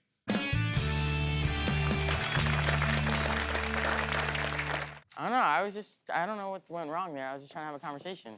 Well, I think he was going to give you some valuable advice from other YouTubers. Yeah, but I don't think so either. I don't know. Yeah, no, he doesn't want to hear from anybody. No, I do. He's a know-it-all. Shake your hand if I could. I'm not a know-it-all. I know. I'm sorry. You have a What's great staff. Taylor, Amy, what's the other one? The other one. that was Julie, talking- Amy, Julie's so nice. Taylor. Julie's good person. Yeah. Correct. Oh, yeah. All right, thanks, Yeah, Mark. We the appreciate prep it. that goes in is amazing. Congratulations. I Yeah. had no idea we what it took to make a show. Incredible. Yeah, we worked really hard. Incredible. A teenage social media star. Accused of being disrespectful, rude, advocate for bad behavior. We don't give a crap. The camera has become his life. Time to go to the carrying house. He's still yelling. Why are you coming so close to me? You're taking time out of your day. If your son doesn't leave my house in 2 minutes, I'm calling the cops. You don't think you've been disrespectful? I'm trying my best. Okay, we're done here. I'm sorry. New Dr. Phil.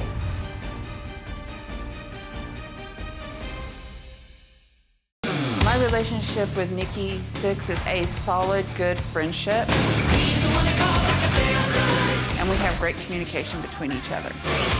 This person that Tina believes is Nikki Sixx has never wanted to meet up with her, doesn't want to fly her out anywhere, doesn't come to see her, also will not video call or video chat with her. The audio and video does not work. We speak 8 to 10 times in a day, mainly through text. He can't talk on the phone because his management won't allow it. So when we first started talking, I had doubts. But that all changed when he sent her a picture holding his driver's license. She completely bought it, and I did not think that it was real at all. One time Nikki did video chat with me. It was for a brief second. It was hard to tell what he was saying because we couldn't get the audio to work. He hung up and texted me, "Did you at least see me?" I am constantly trying to tell her that the person she's talking to is not the real Nikki Sixx. This whole situation is so incredibly absurd. Nikki does know that I'm appearing on the Dr. Phil show. I specifically asked him if he would admit that he is talking to me, and he said yes. I told Nikki that Dr. Phil could be calling him to verify that we are talking.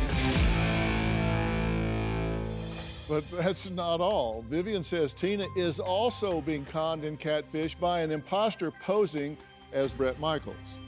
Yes, that's right. Tina believes that not one, but 2 famous rock stars are actually fighting over her. Tina claims she is not only in a committed romantic relationship with superstar Bret Michaels, they are also engaged. Just like the Nikki Sixx situation, my friend Tina believes that she is in a relationship with rocker Bret Michaels. I am convinced that she is being catfished by someone pretending to be him. I love Bret Michaels and he loves me. Because I am a larger woman, she feels that I am not the typical rock star girlfriend type. The man she thinks is Bret Michaels says everything from, "I want to be with you, you're my world." He loves her, wants to always be with her. He says sweet things. He's like a hopeless romantic. After 3 weeks of talking back and forth, he said he was falling in love with me. When he said that to me, I felt kind of like a schoolgirl, kind of giddyish. It was pretty great. Tina has even said that Bret Michaels has proposed to her and the 2 of them are engaged. Several months ago, we were talking and he had us take the oath over the Bible that we would be devoted to each other. After we took the oath, he proposed to me and I said yes. It is the same old story. Tina and Bret Michaels have never spoke on the phone. This person never sends her flowers, never takes her on trips, never comes to see her, never offers to take her anywhere. This entire relationship has been based on text communication. There's always an excuse why the man she thinks is Bret can't talk on the phone. Either his camera isn't working or the audio isn't working. He tells me management pretty much controls him. He can only text me. He can't talk to me on the phone or send a video for privacy and security reasons. I have actually seen these text messages. I'm like, okay, look, this is not real. Bret Michaels writes books and songs and does all this stuff, so how is he gonna sit here and have all these grammar errors in a text message of 5 words? I ended up telling Bret that I was talking to Nikki. When Nikki found out I was talking to Bret, he was not happy. Both of them didn't want me talking to either one of them. I think Tina loves the attention because she thinks she has 2 celebrities fighting over her. Tina needs to understand that this person she thinks is Bret Michaels is not real and is taking full advantage of her. Well, joining us virtually is Vivian. Thanks for joining us, Tina. It's good to see you. Good to see you. So you claim that you are involved with 2 of the biggest rock icons on the globe, Bret Michaels and Nikki Sixx. That's like lightning in a bottle twice. Okay. How do you think that happened? I have no clue. How did they find you? It was on Instagram. When they both started allegedly talking to you, did you question it? Yes. And how did you test out the authenticity of it? Well, Nikki has sent his driver's license, and so me and my daughter did a reverse search on his driver's license. Uh-huh. The same thing with Brett. Okay. And what did that tell you? That usually if you do a reverse image, you can find if those images have been used for a scam or something. Mm-hmm. Did that legitimize it for you? Yes. Okay. All right. And Vivian, what'd you think about it? I didn't think that they were real at all. I thought there were some mistakes in the printing and in the lettering. Yeah. Did you think so? No. Okay, well, you see there's a reflection off of his glasses that suggests that he's in a room or something, right? Right. Because you can see a lot of things, but the background is a complete whiteout. He's not in a room, which suggested to me that it might be photoshopped. And the ID info is completely blurred. Now, you claim that Brett knows about this taping, and there's a text message between Tina and the person that claims to be Brett about appearing on the show. And you said, if the producer from Dr. Phil asks if we talk, what are you going to say? And the person that Tina claims is Brett says, I'll tell her we are talking. And then you say, and if she asks, do you love her? The person claiming to be Brett says, I will tell the whole world I love you, honey. Right. Tina has claimed that she has been talking to 3 different people that claim to be Brett Michaels. It is very frustrating knowing that you are talking to the real Brett and then you have fake Bretts trying to contact you. In spite of the fact that there are 3 different Brett Michaels here, she still insists that one of them is the one that she's in love with. I know I'm talking to the real Brett. The fact that she's talking to 3 different people posing to be Brett Michaels should tell her that none of them are Brett Michaels at all. On top of thinking that she's involved in a relationship with Nikki Sixx, she is now sending money. There have been times that I've sent money. I have sent money to Nikki's foundation through gift cards. I was told, yes, that is the fastest way to get the money to them. Sometimes she gets a message back saying that they never received it and asking her to send it again. Then she turns right around because she believes it and she sends it again. That is a classic scammer move. Nikki Sixx recently asked me to start sending $200 a week for a fee to help monitor imposters. He was going to pay $300 and that I would send $200 a week to his management team through Bitcoin. I told Tina that there's no reason that she needs to send these people money. They're sitting on money all day long while they're just stuck in quarantine. Since she has been sending money back and forth to who she thinks is Nikki Sixx, she has noticed her bank account being hacked. One time, Nikki asked me if I would like to meet him, and he told me it was $4,300 to fly him out, his hotel fees and security fees, and the meet and greet itself. I have actually seen the meet and greet form, and it does ask for beneficiary information and next of kin. Why would someone need this information just to meet up with them? Nikki told me that this is a pretty common fee in the music industry for a meet and greet. I just don't understand why Tina continues to do this. These are rock stars and they have millions of dollars. If she continues down this hole, she's gonna ruin her finances. Okay, so there was a meet and greet form that you got, a writer that was sent to you from the person that claims to be Nikki. Right. Okay, and it asked for beneficiary and next of kin. Why do you think it would ask for beneficiary and next of kin?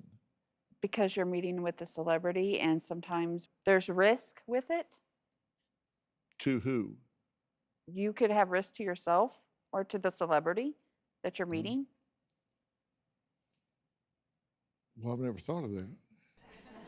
Because I've done meet and greets all over the world.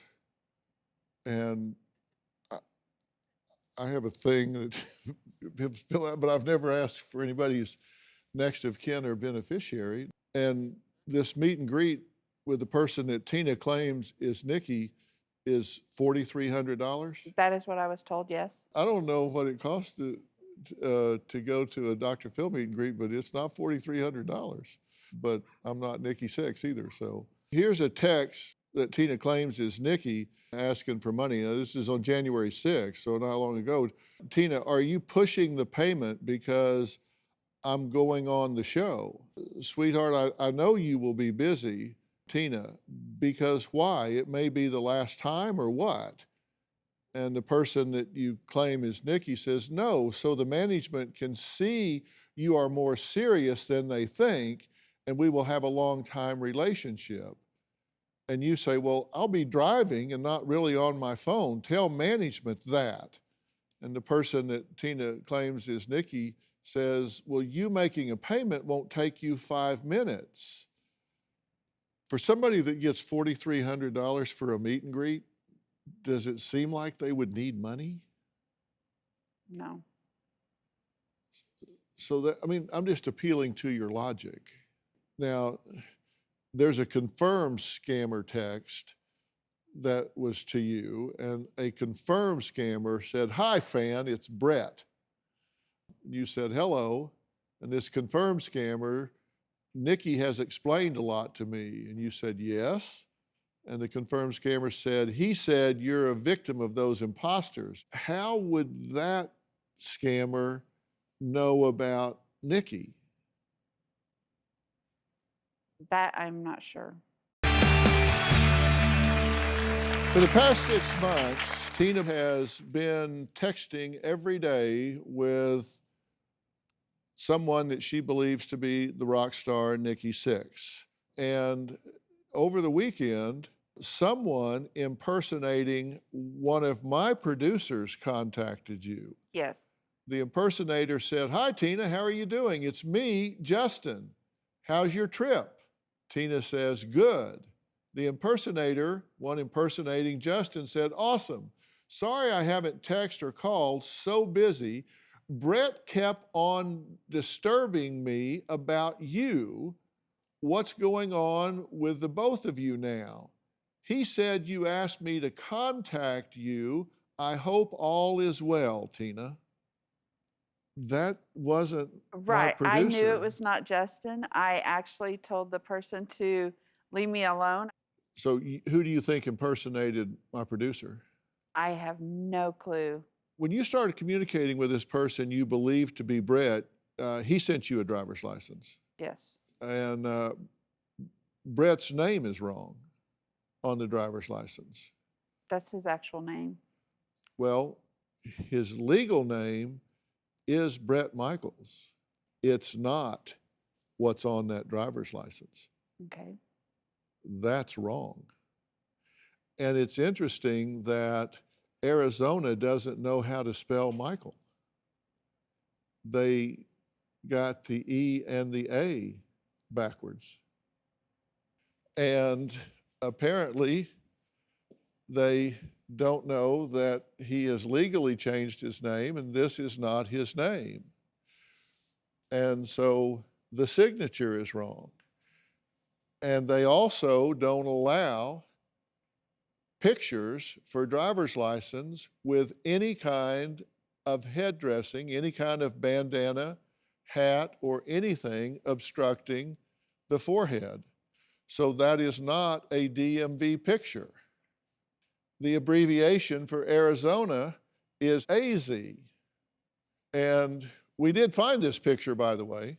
It's from his St. Patrick's Day social media post in 2016. That's the picture. Somebody found that, stuck it on a driver's license, and put together the false document as a driver's license and sent it to you as proof that it's who he says he is. Okay. The mistakes are obvious and absurd. This is not a real driver's license. So what do you think? That's not really Brett Michaels. No. He swore on a Bible. Yes. And let's take a look at that. What happened to the tattoo? He said he used his opposite hand. Well, you can't move your thumb. I didn't look at it that closely to see if it was the right hand or left hand. Well,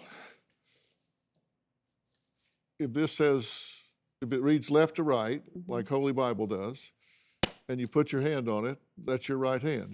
And there's a picture of his right hand with a tattoo on it.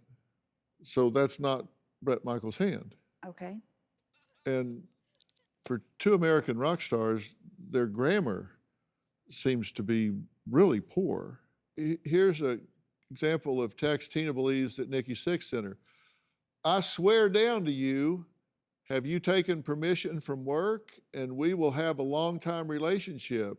You make me mad with what you said, and you know I love you more than this always, and more good talking to you. What? What? Does that sound right? No, now that you say it that way. Next, there's only one real Nikki Sixx out there. And the good news is, I know Nikki. He's a friend of mine and Robin's. Wonder if he's in the neighborhood. Tina says that she's been talking and texting with rock stars Bret Michaels and Nikki Sixx. Well, Nikki Sixx is an international rock icon and founding member of Motley Crue and 6 AM. He's a 3-time New York Times best-selling author, one of them being Motley Crue's The Dirt, which was a Netflix hit movie.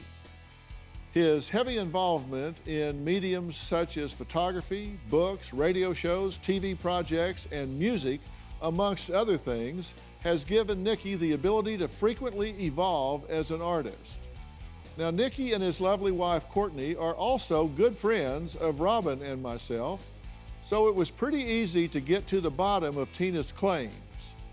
Joining us now are Nikki and Courtney Sixx. Hey, guys. Hey, guys, how are you? What's going on? Hey, Tina. Hello. Hey, Robin. You've been listening to us talk to Tina, and I'll get right to the point. Nikki, have you ever met, talked to, texted with, interacted, had any contact with Tina ever whatsoever in any way, for any reason, at any time in your life ever? No, absolutely not. The first time that I heard about this was when we talked about it, and we wanted to, come on together and let you know that whoever you're talking to is not me, and I'm sorry that this is happening to you. Watching the show and how Dr. Phil is trying to break it all down for you, it's heartbreaking for us, and it's not funny, and it's cruel, and you seem like a very nice person. You seem lovely. And one thing that we thought would be neat to do is, obviously, with the Motley Crue stadium tour with COVID, it was postponed last summer, but when they do go out on the road, we'd love to have you to a meet and greet so we can meet you and one you don't have to pay for. That's right.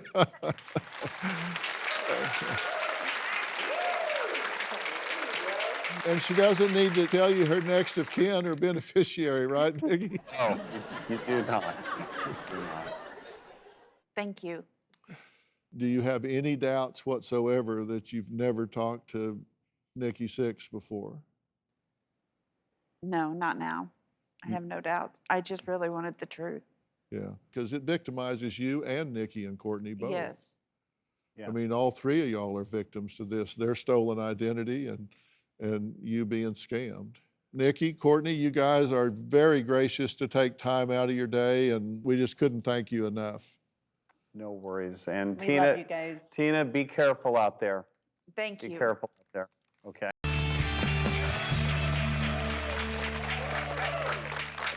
Vivian says her friend and coworker Tina refuses to believe she's being scammed into thinking she is in a rock star love triangle with Bret Michaels and a really close relationship with Nikki Sixx. Now, we just talked to Nikki Sixx and his lovely wife, Courtney. Now, Bret Michaels is a rock icon selling millions of albums worldwide. He is also dedicated to keeping scammers from hurting the fans he loves. Now, when he heard about Tina's story, he jumped at the chance to make this message specifically for her. Take a look. Dr. Phil, This is Brett Michaels, the real Brett Michaels, inside my real house. And first I want to thank you for having me on the show and handling this epidemic that is going on during the pandemic. These imposters that are going after innocent people like Tina, who is on your show right now, and other people, that they will not stop during this pandemic. People are vulnerable. I feel that people right now are isolated. There's confusion because of the pandemic, and that is the perfect time for these scumbags, scammers, con artists, and imposters to come after innocent people. So I'm just telling everyone, please, please be really, really aware of all these scams that are going on right now. Okay, so now you've heard from Nikki and from Brett. Is there any stone left unturned in your mind? No, Look, I was scammed, and I admit it. and I take no pleasure in telling you that, because it's like losing a good friend. It's like losing a real relationship, right? And you mourn that loss. It's like breaking up with somebody that you were in a real relationship with, because to you it was real. Right. And I find myself fortunate that I have a good friend like Vivian. And maybe it was God's way of bringing me on the show to prove it to me and to bring awareness, to make other people aware. Yeah. And there are similarities. You know, both began communicating after a comment on social media. They sent IDs to prove their identity right away. And they couldn't speak with you because of management. They asked for money. And I'm saying that for the benefit of other people, as well as you. And the main thing is, it served a purpose in your life. It filled a void, obviously met a need in you, and you need to meet that need in other ways, because you did feel good, right? Yes. It made you feel good to have this imagined, as you know now, romantic connection. You know, you were in love with being in love. You were in love with being in love with somebody exciting and fun, and so you had a good feeling during the day sometimes, and you need to replace that with other things that make you feel good during the day. And it suggests that the bar is pretty low in your life on what you'll settle for. You deserve better than that. You're entitled to better than that. It's important that you take your power back and decide, you know what? I'm in charge of me, and I'm in charge of how I feel, and I'm going to generate the feelings that I want in my life, and I don't need to depend on a relationship or anything else to have those. I'm a good person with a good heart, and that's who they prey upon. But that's what you can build on, because you're a good person with a good heart. And, you know, look around, and you can start by counting your blessings. You've got a friend that cares enough about you that went to bat for you and said, she'd go on about her business and not care one way or another. She said, no, I'm not going to let my friend get hurt. I'm going to stand up and fight for my friend. And don't be hard on yourself, and don't judge yourself. If this was Vivian that had been in this, would you judge her, or would you be compassionate and support her? I would have been compassionate and support her. So be your own best friend here, and let those around you that love you be there for you as well. You did nothing wrong here. You did nothing wrong here. You were the victim. And you can say, sometimes you win, sometimes you learn. And here you learn. And that's what you'll do. Fair enough? Okay. Fair enough.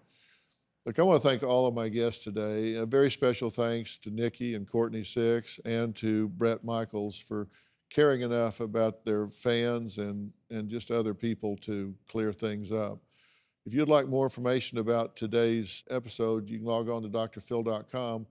Also, I'll be on Facebook talking about this because I know you guys chatter about this stuff a lot, and you've asked me to come on and talk and answer questions, so I'll be poking around there. You can also find me on Instagram, Twitter, TikTok, and don't forget to subscribe to Robin's podcast, I've Got a Secret. And let me tell you, there aren't any secrets on I've Got a Secret. She shares all of her secrets, and nothing is off limits. She leads discussions and interviews with the world's most powerful and talented women and men, and you don't want to miss a single episode. She claims she's involved with rocker Nikki Sixx. I am convinced she is being catfished. He told me it was $4,300 to fly him out. Does it seem like he would need money? Whoever you're talking to is not me. New Dr. Phil.